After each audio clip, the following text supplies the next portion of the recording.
अध्याय 2 सांख्य योग। इस अध्याय में अर्जुन अपने सम्मुख उत्पन्न स्थिति का सामना करने में स्पष्ट रूप से अपनी असमर्थता को दोहराता है और युद्ध करने के अपने कर्तव्य का पालन करने से मना कर देता है। तत्पश्चात वह औपचारिक रूप से श्री कृष्ण को अपना आध्यात्मिक गुरु बनाने और जिस स्थिति में वह स्वयं को पाता है उसका सामना करने के लिए उचित मार्गदर्शन प्रदान करने की प्रार्थना करता है। परम प्रभु उससे कहते हैं कि आत्मा जो शरीर के नष्ट होने पर भी नहीं मरती, के अमरत्व की शिक्षा देकर दिव्य ज्ञान प्रदान करते हैं।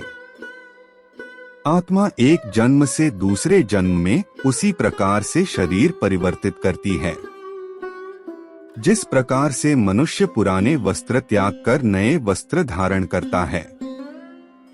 इसके पश्चात श्री कृष्ण सामाजिक दायित्वों के विषय की ओर आगे बढ़ते हैं। वे अर्जुन को स्मरण कराते हैं कि धर्म की मर्यादा हेतु योद्धा के रूप में युद्ध लड़ना उसका कर्तव्य है। वे स्पष्ट करते हैं कि किसी के द्वारा अपने नैतिक कर्तव्यों का पालन करना एक पुण्य का कार्य है जो स्वर्ग जाने का द्वार खोलेगा, किंतु कर्तव्यों से विमुख होने से केवल तिरस्कार और अपयश प्राप्त होगा। लौकिक स्तर पर अर्जुन को प्रेरित करने के पश्चात श्री कृष्ण गहनता के साथ कर्मयोग के ज्ञान पर प्रकाश डालते हैं। वे अर्जुन को फल की आसक्ति के बिना निष्काम कर्म करने की प्रेरणा देते हैं। फल की कामना से रहित कर्म करने के विज्ञान को वे बुद्धि योग या बुद्धि का योग नाम देते हैं। बुद्धि का प्रयोग मन को कर्मफल की लालसा करने से रोकने के लिए करना चाहिए। इस चेतना के साथ संपन्न किए गए कर्म बंधन युक्त कर्मों से बंधन मुक्त कर्मों में परिवर्तित हो जाते हैं। अर्जुन दिव्य चेतना में स्थित मनुष्य के लक्षणों के संबंध में जानना चाहता है। श्री कृष्ण उसे बताते हैं कि किस प्रकार से दिव्य चेतना में स्थित होकर मनुष्य आसक्ति, भय और क्रोध से मुक्त हो जाता है और सभी परिस्थितियों में उसकी इंद्रियां उसके वश में हो जाती हैं और उसका मन सदा के लिए भगवान की भक्ति में तल्लीन हो जाता है।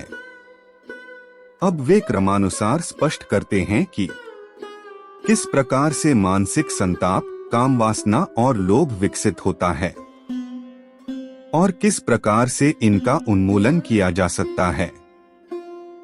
भगवद गीता अध्याय 2 श्लोक 1।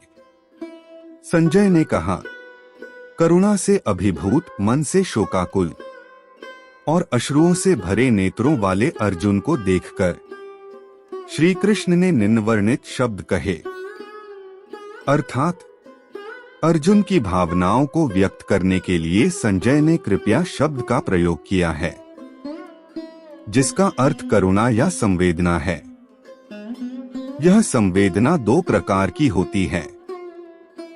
एक दैवीय संवेदना होती है जिसका अनुभव भगवान और संत भौतिक जगत में भगवान से विमुखता के कारण कष्ट सह रही मानवीय आत्माओं को देखकर करते हैं।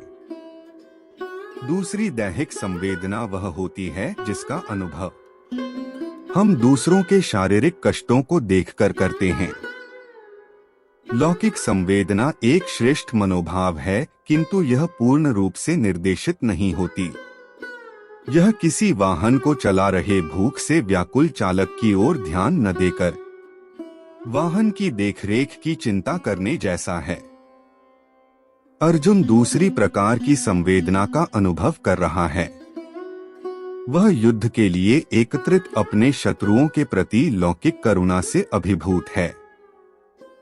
गहन शोक से संतप्त अर्जुन की निराशा यह दर्शाती है कि स्वयं उसे संवेदना की अत्यंत आवश्यकता है। इसलिए अन्य लोगों पर करुणा करने का उसका विचार निरर्थक प्रतीत होता है। इस श्लोक में श्री कृष्ण को मधुसूदन कहकर संबोधित किया गया है, क्योंकि उन्होंने मधु नाम के राक्षस का संहार किया था। और इसलिए उनका नाम मधुसूदन या मधु राक्षस का दमन करने वाला पड़ गया। यहाँ श्री कृष्ण अर्जुन के मन में उत्पन्न संदेह रूपी राक्षस को मारना चाहते हैं, जो उसे अपने युद्ध धर्म का पालन करने से रोक रहा है। भगवद गीता अध्याय 2 श्लोक 2। परमात्मा श्री कृष्ण ने कहा है, मेरे प्रिय अर्जुन, इस संकट की घड़ी में तुम्हारे भीतर यह विमोह कैसे उत्पन्न हुआ? यह सम्माननीय लोगों के अनुकूल नहीं है। इससे उच्च लोकों की प्राप्ति नहीं होती, अपितु अपयश प्राप्त होता है। हमारे पवित्र ग्रंथों में आर्य शब्द का प्रयोग किसी प्रजाति या जाति समूह के लिए नहीं किया गया है। मनुस्मृति में आर्य शब्द की परिभाषा एक परिपक्व और सभ्य मानव के रूप में की गई है। आर्यन भद्र पुरुष जैसा संबोधन सबके कल्याण की भावना की ओर संकेत करता है।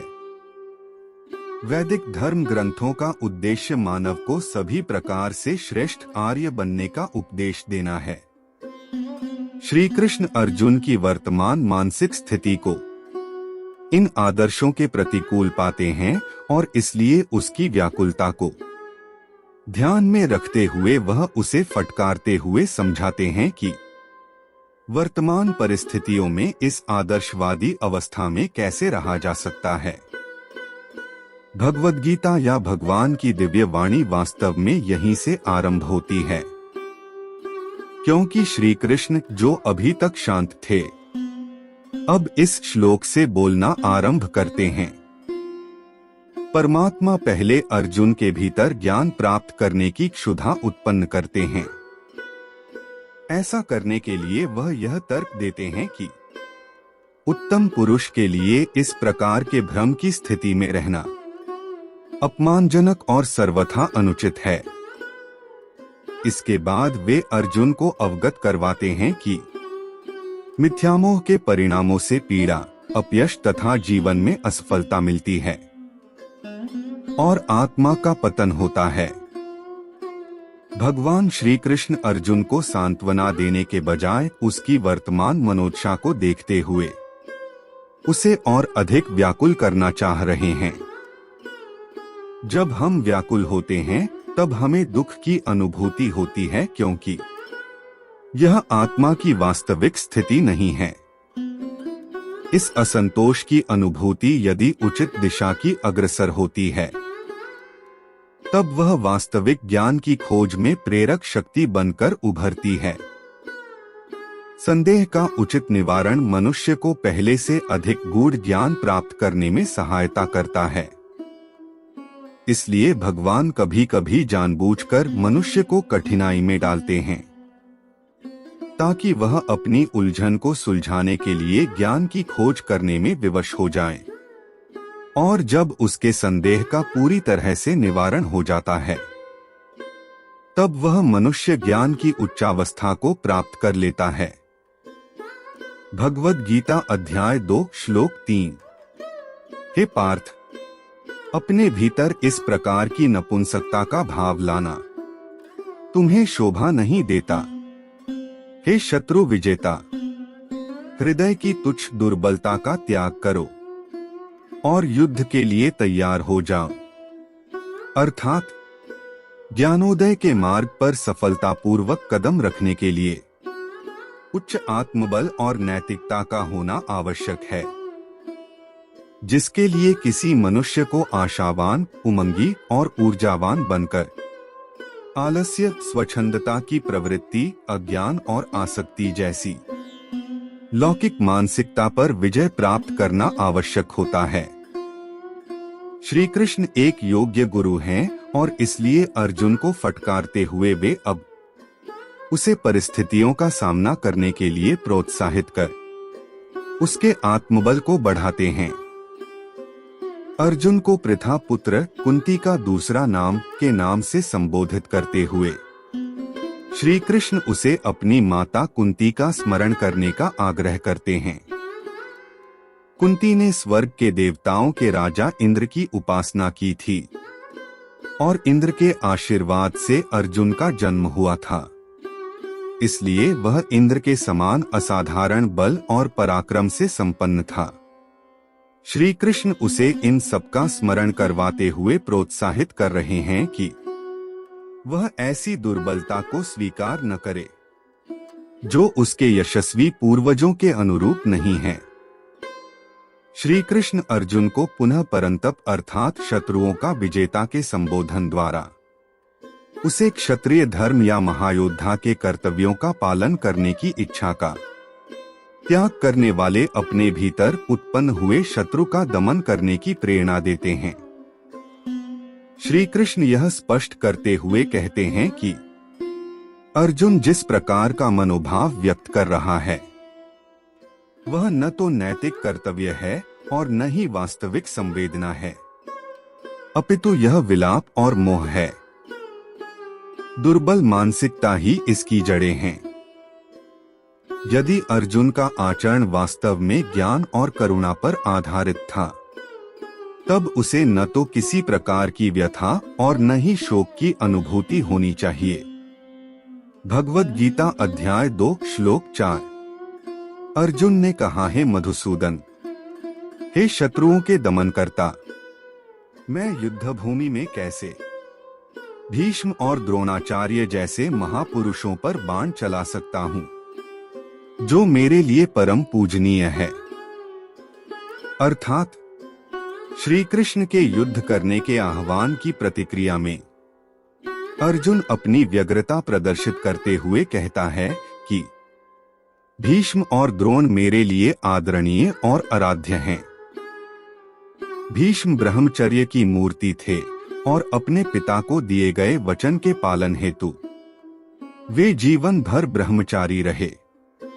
अर्जुन को शस्त्र विद्या प्रदान करने वाले गुरु द्रोणाचार्य युद्ध कला में निपुण थे और उन्हीं से विद्या प्राप्त कर अर्जुन धनुर्विद्या में पारंगत हुआ था। दूसरे पक्ष की ओर से कृपाचार्य भी एक अन्य महापुरुष थे जिनके प्रति अर्जुन सदैव श्रद्धा भाव रखता था। ऐसे उच्च आचरण वाले विद्वान लोगों के प्रति शत्रुता का व्यवहार करना संवेदनशील अर्जुन को अब घृणास्पद कार्य प्रतीत होने लगा था। उसके अनुसार जब इन श्रद्धेय महापुरुषों के साथ किसी प्रकार का तर्क करना भी अनुचित था तब फिर वह किस प्रकार उनके विरुद्ध हथियार उठा सकता था। अर्जुन ने कहा है, हे कृष्ण, कृपया मेरी वीरता पर संदेह न करें। मैं युद्ध करने के लिए तैयार हूँ, परंतु नैतिक दायित्व निर्वहन के दृष्टिकोण से मेरा कर्तव्य अपने आचार्यगणों का आदर करना और धृतराष्ट्र के पुत्रों पर दया दर्शाना है। भगवद गीता अध्याय 2 श्लोक 5। ऐसे आदरणीय महापुरुष जो मेरे गुरुजन हैं को मारकर सुखपूर्वक जीवन व्यतीत करने की अपेक्षा तो भीख मांगकर इस संसार में जीवन निर्वाह करना अधिक श्रेयस्कर है। यदि हम उन्हें मारते हैं तो उसके परिणाम स्वरूप हम जिस संपत्ति और सुखों का भोग करेंगे वे रक्तरंजित होंगे। अर्थात यह कहना तर्क संगत होगा कि अर्जुन को अपने जीवन निर्वाह के लिए साम्राज्य प्राप्त करने हेतु युद्ध करना चाहिए, किंतु अर्जुन यहाँ इन तर्कों का खंडन करता है। वह कहता है कि वह ऐसा जघन्य अपराध करने की अपेक्षा भीख मांगकर जीवन निर्वाह करना पसंद करेगा।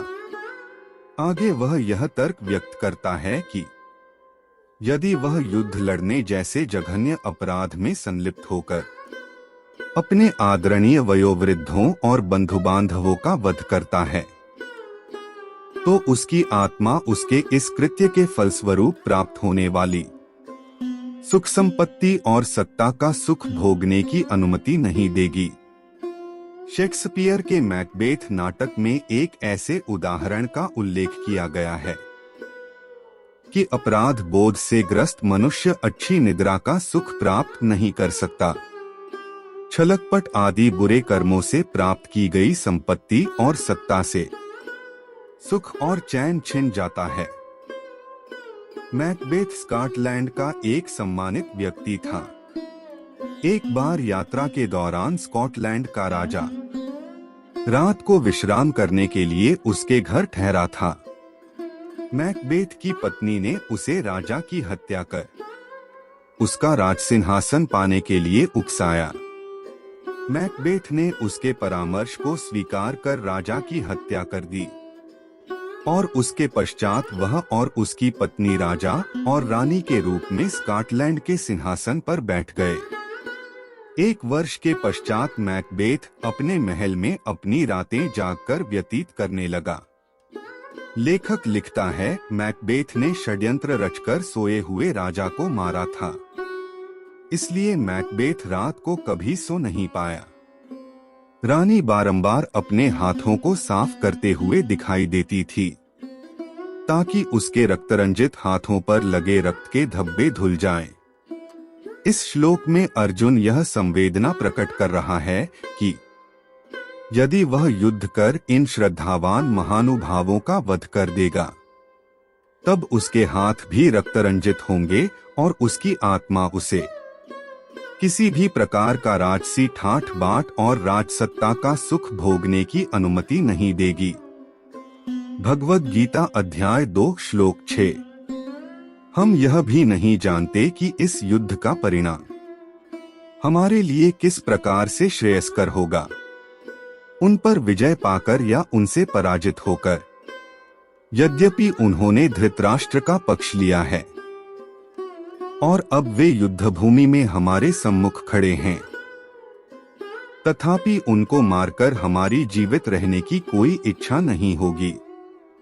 जब किसी अति उपयुक्त कार्य प्रणाली का आकलन किया जाता है, तब मनुष्य कई प्रकार के विकल्पों और उसके परिणामों पर विचार करता है।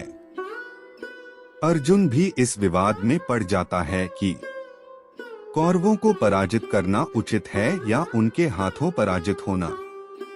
अर्जुन को दोनों विकल्पों में पराजय दिखाई देती है, क्योंकि युद्ध में कौरवों का वध करके यदि उसे विजय प्राप्त होती है, तब भी उसकी आगे जीवित रहने की इच्छा नहीं होगी। यद्यपि भीष्म, द्रोणाचार्य और कृपाचार्य आदि अधर्मी कौरवों का पक्ष लेकर वास्तव में अधर्म का कार्य कर रहे थे, इन लोगों के लिए प्रयुक्त अर्थ काम शब्द, जिसका अर्थ संपत्ति और पद प्रतिष्ठा का लोभ होना है, जो इन पर चरितार्थ होता है क्योंकि इन्होंने दुष्चरित्र दुर्योधन का पक्ष लिया था, इसलिए युद्ध में इनका वध करना प्राकृतिक न्याय था। वास्तव में युद्ध के पश्चात भीष्म पितामह ने स्वयं यह स्वीकार किया था कि यदि कोई आचार्य अधर्म कार्य करता है, तब उसका त्याग करना उचित है। भगवद गीता अध्याय 2 श्लोक 7। मैं किंकर्तव्य विमूढ़ हो गया हूँ और गहन चिंता में डूबकर कायरता दिखा रहा हूँ। मैं आपका शिष्य हूँ और आपके शरणागत हूँ। कृपया मुझे निश्चय ही यह उपदेश दें कि मेरा हित किस में है। भगवद गीता का यह क्षण अत्यंत महत्वपूर्ण है, जब प्रथम बार अर्जुन, जो श्री कृष्ण का परम मित्र और चचेरा भाई था, भगवान श्री कृष्ण को अपना गुरु बनने की प्रार्थना करता है। अर्जुन श्री कृष्ण के सम्मुख यह स्वीकार करता है कि उस पर कार्पण्य दोष हावी हो गया है या उसका आचरण कायरों जैसा हो गया है, और इसलिए वह श्री कृष्ण को अपना गुरु बनने और उसे धर्म के पथ पर चलने का उपदेश देने के लिए निवेदन करता है। सभी वैदिक ग्रंथ एक स्वर से घोषणा करते हैं कि आध्यात्मिक गुरु के माध्यम से हमें अपने आत्म कल्याण के लिए दिव्य ज्ञान प्राप्त होता है।